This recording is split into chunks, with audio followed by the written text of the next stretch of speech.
In today's episode, Dee asks, how can I create videos people will watch and engage with? This is a very common question. It is a very important question because video takes more time to create than simply just typing a few words out into a document. One of the simplest tricks and hacks for high performing video is to use or convert content that's already high performing to video format. Instead of creating something new from whole cloth all the time, maybe use the 80-20 rule. Take 80% of your video should be converting stuff that you know your audience already wants, and 20% new stuff, new experimental things and such. So what would you use? How would you go about doing this? Well, there's three data sources that I would strongly recommend. One is your web analytics, two is social media analytics, and three is SEO data. So let's look at an example of this with for web analytics first. I'm in my Google Analytics here. I'm in the left-hand side under behavior. I'm going to choose all pages, and I want to choose a time frame that is sufficiently large enough to get a sense of what people care about. So I chose year to date here. 6 months is a good window, and you can see here these are all the posts that are doing well, and you can see there's one, this consulting billing rate one just keeps coming up over and over again. So one of the things I should probably do is take this blog post, which is mostly a text post with a little bit of interactivity, and turn it into a video. I should obviously keep the existing blog post, but essentially read it out loud on video, and then append it to this post to make sure that it is seen, to leverage its popularity.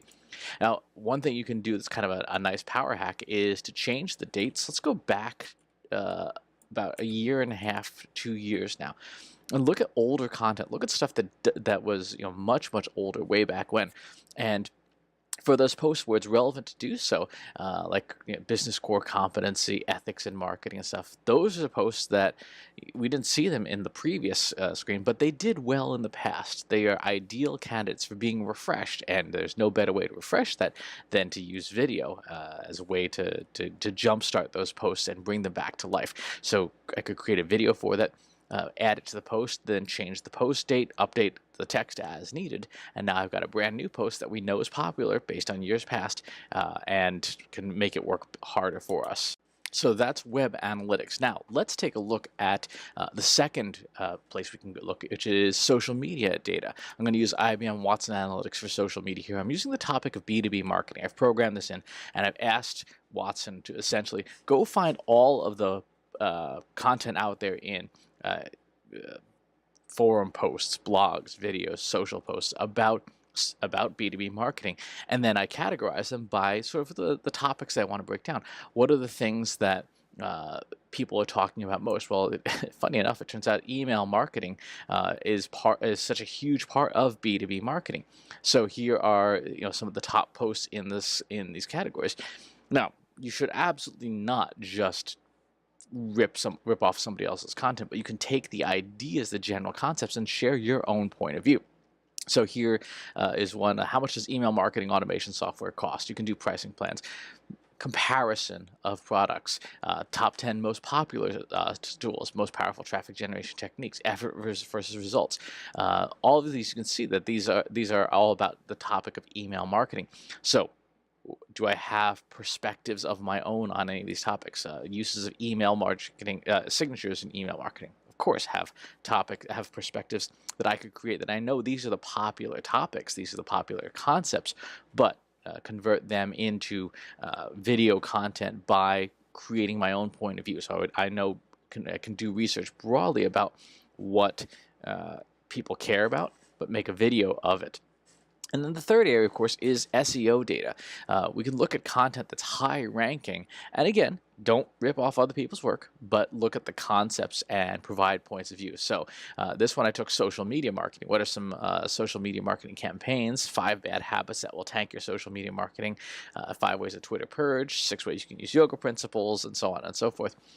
There are, again, so many perspectives and points of view that we could have that would inform a great video that someone else has already done the research and the work of identifying the broad concepts. Now, what is our point of view in terms of creating video content about these things? So 5 bad habits that will tank your social media marketing. Are there bad habits that I see social media marketers doing that are disrupting their marketing? Of course.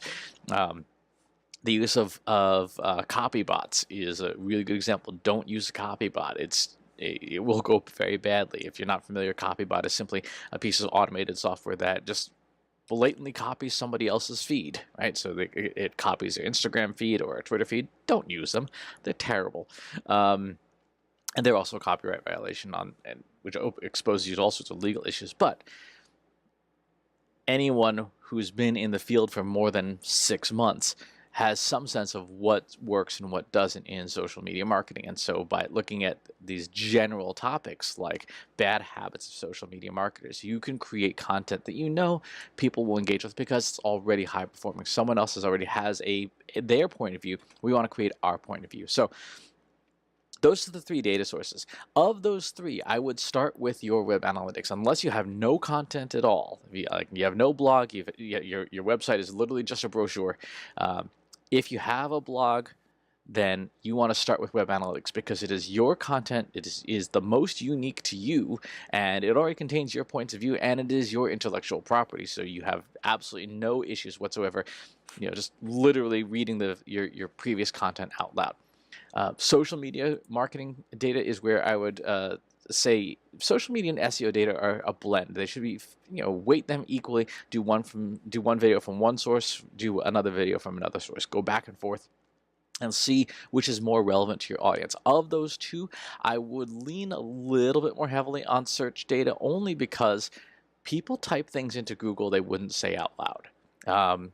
And this is an important thing to think about is what will people type into Google that they might be embarrassed to say in a conversation. If you are, say, a B2B marketer, you're like, I don't know what lead scoring is. You probably don't want to admit that, particularly on a professional network like LinkedIn. But you absolutely type in what is lead scoring into Google, into Google or Bing or the search engine of your choice. So. But still, use both to get a sense of the tone and tenor and the flavor of conversation around these topics, and then create videos around those topics. So that's the answer to how do you create videos that people will watch and engage with. Create stuff that people want. As always, please subscribe to the YouTube channel and the newsletter. I'll talk to you soon. Take care. If you want help with your company's data and analytics, visit BrainTrustInsights.com today and let us know how we can help you.